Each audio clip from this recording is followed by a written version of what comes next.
There's a new top cop at the helm of the Red Deer RCMP. Superintendent Ken Foster says it's a homecoming of sorts as he returns to central Alberta after so many years. It's exciting to come back home, of course, and I've ran into a lot of people already in the town and the city, and even here at the detachment that I've known over my career, but even some before my career. So it's exciting, but it's also a little bit intimidating and daunting because people may have expectations. Foster says it's important that he work together with RCMP staff and City of Red Deer officials on making our community a better place. I really enjoy being a detachment commander. I think that's where you have the ability to make some difference, make a change, have some influence in what goes on in the community. You have skin in the game. I mean, you're living those communities. I live in the community. You have a vested interest. And I really enjoy working with the women and men of the RCMP and our municipal enforcement people and our municipal employees, because they are really, it's very refreshing to see people that are truly dedicated to making the city a safe place, and the hard work that they put in, and without any call for fanfare. So it's inspirational. Foster says it's no secret that the tough economic times are playing a big role in a steady increase in property crimes in our city. Tackling the issue is a challenge he says he's ready for. The economy in Alberta has been challenging. I mean, if you look at the crime severity index across Canada went up last year. Alberta had a sharp increase, and as did Red Deer and many other communities. And I think they're pretty close representation of what's going on across the province. And so there's some work there to be done. There's some challenges, but there's a bunch of initiatives on the go here already that I think we'll see some positive, and that's work around the youth, work around really who are our prolific offenders, and working with all of our key stakeholders and partners to tackle that small percentage that are doing a large percentage of the crime, and making sure that we're dealing with the criminal side of it, but not only that, there's many of the folks have addiction issues, some folks have mental health issues, and when you do that complete and full wraparound and involve all the key stakeholders, I think you make a difference. But it doesn't happen overnight. It takes a long time. It takes a sustained effort, and you can't jump on to the next big shiny bauble down the road. You have to keep at it, and eventually I think you get ahead of it. But crime's a very unpredictable world, and it's affected by an awful lot of factors outside our control. But we try hard to be as proactive as we can, which helps on the reactive side. Being that we can't wipe out the crime happening in Red Deer all at once, Foster says it's vital to have priorities in place, then go from there. We can't be all things to all people. We can't tackle 500 different projects. So if you nail it down to 4 or 5 or a few initiatives, I think you stay focused, you stay concentrated, and you measure your results, and what gets measured gets done. And the priorities are really, quite frankly, they're pretty similar to most other places I've been and seen, because those are the common issues Albertans are facing and citizens of Red Deer certainly are facing. So I'm excited about it. I'm seeing some interesting things happening, and that's refreshing, and that's the way we have to be. I mean, we have finite resources like everybody else, and in downturn economies, people aren't making the investment that maybe they would like to or can afford to. So how do you work smarter?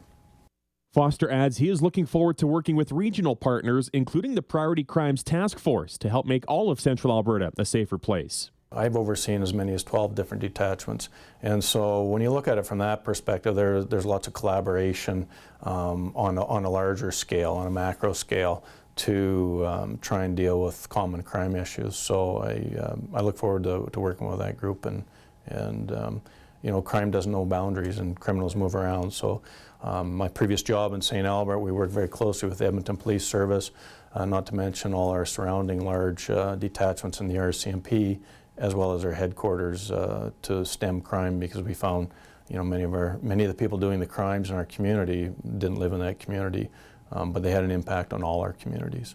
When it comes to addressing drug-related issues in a fast-growing city such as Red Deer, Foster says you have to start by looking at the root causes. If you look in the U.S., they spend billions of dollars on drug eradication and still have a larger drug problem than we do. So I don't know that it's strictly an enforcement thing, and of course we're, you know, there's potential legislation to legalize marijuana that will certainly have impacts and challenges, and you know, I won't go into a whole lot more on that because we'll have to see what comes. So, but again, I think it's that if you take away the urge and you take away the addictions, then you start to help that. But notwithstanding, we have priorities around organized crime, and let's make no mistake, organized crime drives the drug trade in certainly Red Deer and Alberta and Canada. And so some of the efforts around that to tackle the organized crime and disrupt that, along with all of our other partners, whether it be the Alberta Law Enforcement Response Team and other police agencies. So we can't look at that problem just strictly within the borders of Red Deer. You can certainly deal with some of the lower level street stuff, but you're tackling the symptom, not necessarily the cause. And it takes, again, that sustained effort, and it's a tough one. That's a tough battle. And as people become more down on their luck, the more sometimes the addictions rise. And so it really becomes, you have to tackle the source of it, but you also have to tackle the addiction side of it, and that becomes more of a health and an education piece. When asked how he'll go about commanding the Red Deer RCMP detachment, Foster had this to say. Well, that's a bit of a difficult question because, you know, that'll be an opinion of my own that others may or may not share, but I try to really not overcomplicate things. Policing is, I don't know if policing is overly complicated, but policing is, we do it in an overly complicated environment. And the biggest thing I think I bring, and one of my challenges is always getting everybody contributing in the same direction. We have many different units, and many people don't see one another because of shift work and weekends and their roles. But you know, if you're answering the phone at the front counter, or if you were a major crimes investigator, everybody doing their job contributes to public safety. And that's really the message I try to get through to all the staff and employees is everybody has a very valuable job to do, regardless of your position, your title, your expertise. And if they're not all pulling in the same direction, it's really difficult to make significant impact and difference. So that's probably what I bring in. And the other, I kind of put it into a business perspective a little bit, is the RCMP is a large brand. We're one of the most recognizable brands in the world. You go anywhere in the world and people know that brand, and that's unique to policing. I'm not sure of any police agency in the world that has that brand recognition, sometimes for the right reasons, sometimes not. And my job is really, if you put it into a perspective of business, is I'm the branch manager, and it's my job to continue growing that brand, protect the integrity of that brand. And you do that by making sure you're a professional police organization doing a really good job on investigations, abiding by the core values of our organization. When you do that, you increase public confidence and trust. And when people have trust and confidence in their police, then they're prepared to invest in that brand. Foster assures Red Deerians that there are things we can all do to help make our community safer. Red Deer has pockets that certainly have some crime rates that are concerning and disturbing, in areas that we're really working hard on. But the vast majority of the city is a safe city to live in.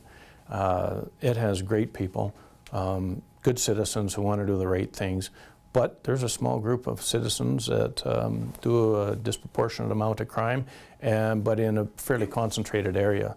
So, and the other thing is, policing is really, can't be done without the help of the public. So having the public engaged, having the public report those crimes, doesn't mean we can solve them all, but reporting them is important because it helps us analyze them, look at the trends, see where things are at, and that's how we direct our resources. So that's very important. Knowing who your neighbors are, being vigilant. We could cut thefts of motor vehicles substantially if people just quit leaving them run with the keys in them. And I get it, we're in a cold climate, and there's, you know, it only takes a minute, but really being aware of your surroundings, doing simple things like that, not leaving $5 or $6 worth of change in the console of your vehicle, not leaving your wallet and a bunch of expensive gear in there.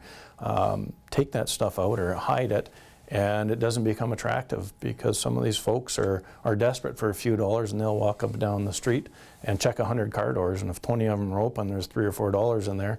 Well, you can survive on that. So little things like that go a long ways. And being engaged with the police and being supportive of the police is important as well. You know, our folks are humans, and they like, if they're continually battered and pounded down and people are negative towards them, that impacts people. They're humans. But if people are supportive and are helpful and understand that, you know, it's a complex job, it's a very difficult job, our folks work a lot of hours, then I think that goes a long way. And when everybody comes together, you know, when our people feel proud of the work they're doing and the community they're doing, and genuinely feel they're helping, that becomes a force multiplier. In Red Deer, Troy Gillard, RDNewsNow.com.